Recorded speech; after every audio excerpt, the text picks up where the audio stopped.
ابھی کوئی پروگرام شاید متحدہ کرنے کے لیے جا رہی ہے اور جو شہر میں بینر لگے ہیں وہ پینافلیکس ہیں، اور پینافلیکس ظاہر ہے کہ پرنٹنگ میں بڑے پیمانے پر بنتے ہیں اور وہ پورے شہر میں لگے ہیں، جس میں جو پارٹی کا لوگو ہے، جو مونوگرام ہے، وہ مہاجر قومی موومنٹ کا لگا ہوا ہے۔ اب انہوں نے وہ عوام کو دھوکہ دینے کے لیے لگایا ہے یا ان سے غلطی ہوئی ہے مجھے نہیں معلوم، لیکن اس سے عوام میں غلط فہمی پیدا ہو رہی ہے کہ مہاجر قومی موومنٹ بھی اس عمل میں شریک ہے۔ تو میں وضاحت کرنا چاہتا ہوں کہ جو کچھ ابھی ہونے جا رہا ہے کراچی بچاؤ کے نام پر کوئی پروگرام، کیونکہ میں ظاہر ان تمام چیزوں کا مخالف ہوں، میں نے آپ سے کہا ہے کہ کراچی بچانے کے لیے اگر سنجیدہ ہوتے تو یہ اسمبلی میں زرداری کے حق میں ووٹ نہیں ڈالتے، یہ لوگوں کو بیوقوف بنانے کے لیے کیا جا رہا ہے۔ تو میں یہ وضاحت بھی کرنا چاہتا ہوں کہ جو مونوگرام چھپا ہے شاید ان سے غلطی سے چھپا ہے، عوام میں یہ تاثر جا رہا ہے، کئی لوگوں نے فون کیے ہیں یہاں ہمارے ساتھیوں کو کہ کیا مہاجر قومی موومنٹ اس پروگرام میں شریک ہوگی۔ مہاجر قومی موومنٹ کا اس پروگرام سے کوئی تعلق نہیں ہے، اور یہ ان سے میرا خیال ہے کہ غلطی ہوئی ہے۔ میں ان کو الزام نہیں دیتا کہ انہوں نے دانستہ طور پہ کیا، لیکن اس پروگرام سے مہاجر قومی موومنٹ کا کوئی تعلق نہیں ہے۔ میں اپنے اس موقف کی حمایت میں اور اس موقف کی مخالفت میں کہ جو لوگ یہ بیہودہ نعرے لگا رہے ہیں کہ کراچی کو وفاق میں دے دو اور کراچی کو فوج کے حوالے کر دو، وہی عرصے سے تو یہاں رینجرز آلریڈی موجود ہیں نا، مطلب آپ کیا چاہتے ہو کہ یہاں پہ چوکوں پہ ٹینک لگا کے حوالے کیا جائے؟ یہاں امن و امان قائم ہونا چاہیے، اور فوج کے حوالے کرنے کا مقصد کیا ہے؟ مطلب فوج کا اپنا ایک کردار ہے، اور ظاہر فوج کا سب احترام کرتے ہیں، فوج کا اپنا ایک کردار ہے، اس کو سیاست میں کیوں گھسیٹ رہے ہو کہ کراچی فوج کے حوالے کر دو؟ کیوں کر دو فوج کے حوالے؟ اس کے پاس اور ذمہ داریاں کم ہیں کیا؟ بلوچستان میں انارکی ہے، خیبر پختونخوا کنٹرول میں نہیں ہے، دشمن آپ کے بارڈرز کے اوپر بیٹھ کر ان لوگوں کی جو ملک میں انسرجنسی کے باعث بن رہے ہیں ان لوگوں کی سپورٹ کر رہے ہیں۔ فوج کے پاس اور کوئی کام نہیں ہے کہ انہیں آپ یہ کراچی حوالے کر دو۔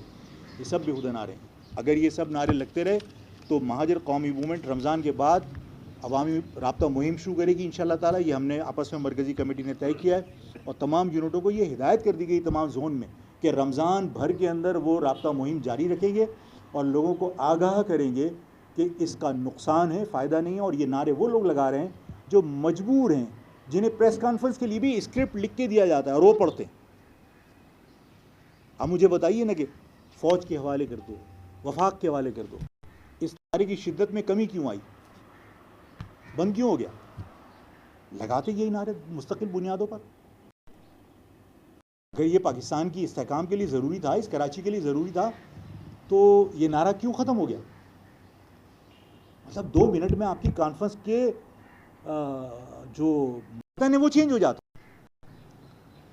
نہیں۔ آپ کراچی کے مستقبل پہ کانفرنس کر رہے ہیں، اچانک جو ہے وہ حکم پر جو ہے وہ کراچی کے مستقبل کی بجائے کراچی کے تعلیم کا مستقبل آ جاتا ہے۔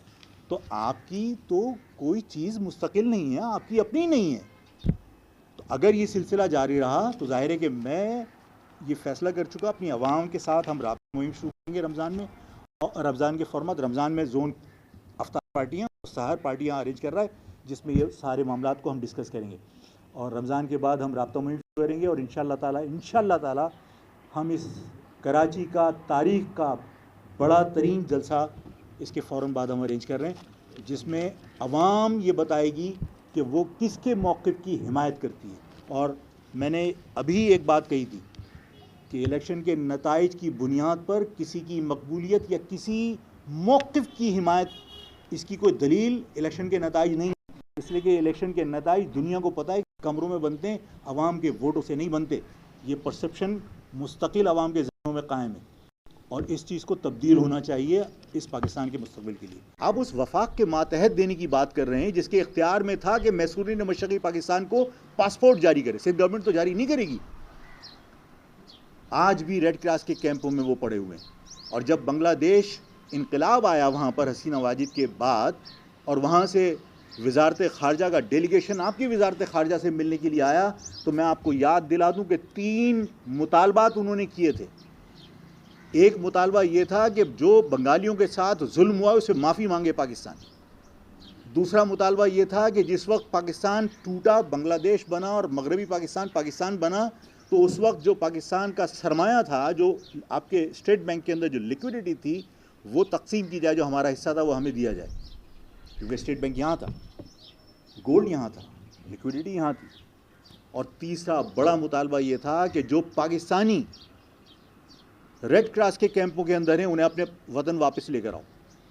وہ لوگ یہاں لانے کی بات کر رہے ہیں، اور وہ لوگ بھی اپنے آپ کو بنگال کا شہری ماننے کو تیار نہیں ہے۔ وہ کہتے ہیں ہم پاکستانی ہیں، ہم نے پاکستان کے لیے قربانیاں دی ہیں، ہمیں اپنے وطن واپس جانا ہے۔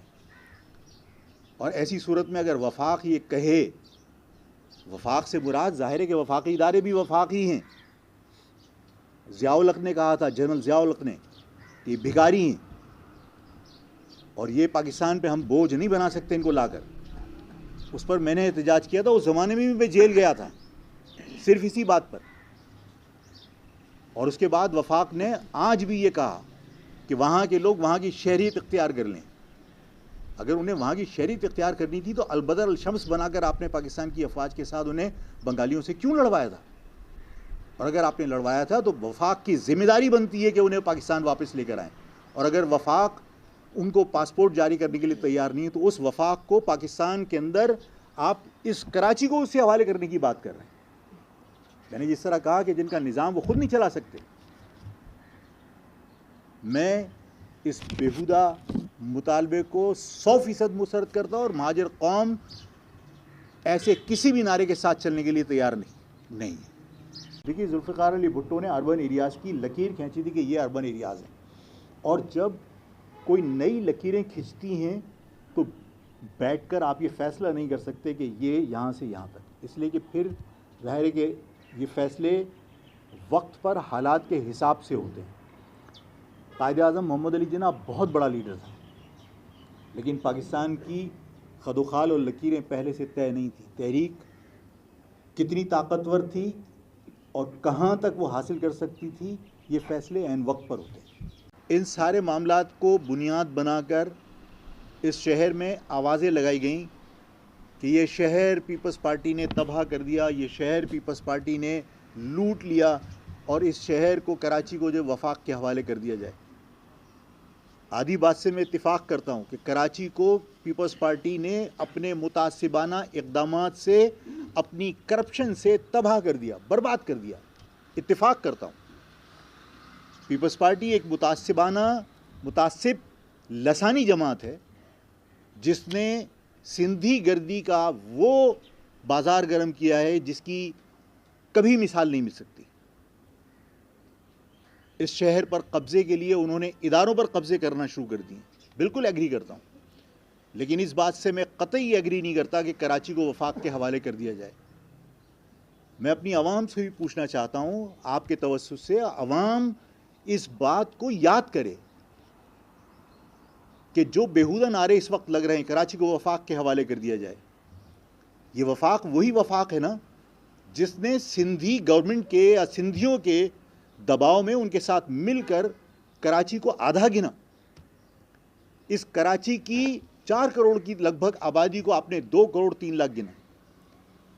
اگر آپ اسے پورا گن لیتے تو آپ کو وفاق کے حوالے دینے کی بات نہیں کرنی پڑتی، بلکہ کراچی اور سندھ کے شہری علاقے اگر پورے گن لیے جاتے تو سندھ کے شہری علاقوں پر مشتمل، چاہے وہ حکومت مہاجر قومی موومنٹ کی نہیں ہوتی، چاہے وہ حکومت متحدہ قومی موومنٹ کی نہیں ہوتی، کسی سیاسی جماعت یا کسی آزاد امیدوار کی ہوتی، لیکن اربن ایریاز کے لوگ جو ہے وہ آج حکومت میں ہوتے، انہیں ضرورت نہیں پڑتی کہ آپ کسی سے مدد کی بھیک مانگیں۔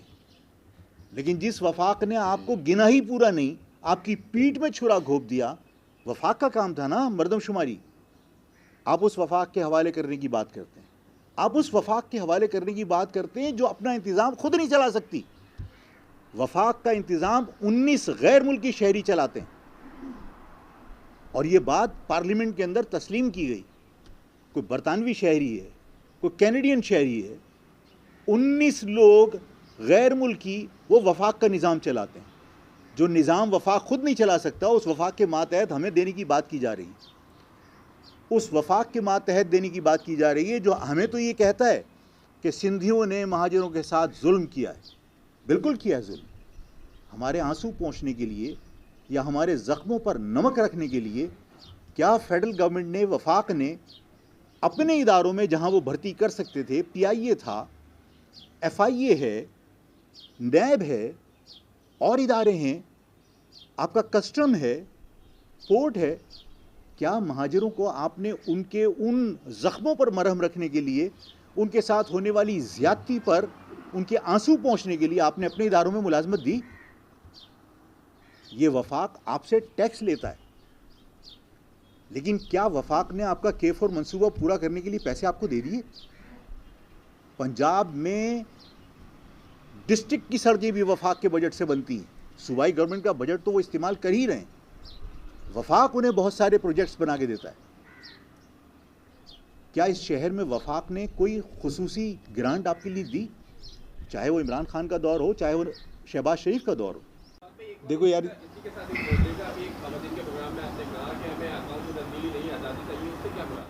نہیں آزادی بالکل میں نے کہا آزادی چاہیے، لیکن آزادی وہ والی آزادی نہیں بھائی، مطلب وہ 22 والا کوئی میٹر نہیں کر دینا۔ آزادی اس اشرافیہ سے، اس متعصب جو ایلیٹ ہے اس پاکستان کی، مطلب آپ یہ بتائیے کہ آپ اس پاکستان کی ترقی ان لوگوں سے آزادی حاصل کیے بغیر حاصل کر سکتے ہیں کہ جو قانون اپنے مفاد میں بنا رہے ہیں۔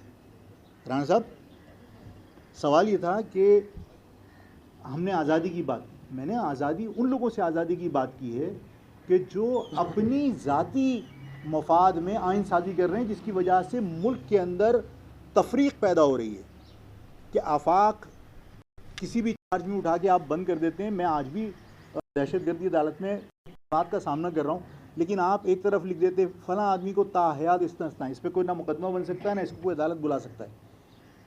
کیا حضرت عمر فاروق رضی اللہ تعالیٰ عنہ اپنے میں غلطی کر گیا تھا دہرایا، حضرت عمر فاروق رضی اللہ تعالیٰ عنہ وہ ممبر پہ بیٹھے ہوئے تھے اور ان پر کسی نے یہ شک کا اظہار کیا کہ اے عمر، تمہاری بیت المال سے ایک ایک چادر ملی تھی سب کو، تمہارا لباس تو ایک چادر میں بن نہیں سکتا۔ تو وہ ممبر سے اتر کے نیچے آ گئے اور ان کے بیٹے نے پھر وضاحت کی کہ بالکل آپ صحیح کہتے ہیں، ہر ایک کو ایک ایک چادر ملی تھی اور حضرت عمر کا لباس ایک چادر میں نہیں بن سکتا تھا، وہ دراز قد تھے، میں نے ان کو اپنی چادر دی ہے تو لباس بنائے۔ جب وضاحت کی اور اس نے جو شک کا اظہار جس نے کیا تھا، یہ الزام لگایا تھا، اس نے اپنی غلطی پر ندامت کا اظہار کیا تو دوبارہ ممبر پہ بیٹھے۔ تم تو اقتدار چھوڑنا تو دور کی بات، آپ نیچے اترنا تو دور کی بات، آپ نے لکھوا لیا کہ تاحیات استثنا۔ اس ماحول میں میرا مطالبہ جائز ہے کہ جب تک اس اشرافیہ سے جو اس پاکستان کو نوچ نوچ کے کھا رہی ہے اور عوام کی کوئی قدر نہیں ہے کہ آپ عوام کو 100 یونٹ یوز کرنے والے پر آپ 100 روپے آپ فکسڈ چارجز لگا رہے ہو، اور آپ جو بینکوں میں ہمارے پیسے ہیں یا اس ملک کا پیسہ ہے، اس پیسے سے آپ اربوں روپے کے لون لے لیتے ہیں اور آپ بیٹھ کے اشرافیہ اس کو رائٹ آف کرا دیتے ہیں۔ معاف کر دیا بھائی، کیسے معاف کر دیا؟ ہمارا ہاؤس بلڈنگ کا تو اگر ایک قسط باقی بچے تو ہاؤس بلڈنگ آ کے ہمارا مکان جو ہے وہ قبضہ کر کے آکشن کرنے کے لیے تیار ہو جاتی ہے۔ اس اشرافیہ سے میں نے نجات کی بات کی تھی، اس اشرافیہ سے آزادی کی بات کی تھی۔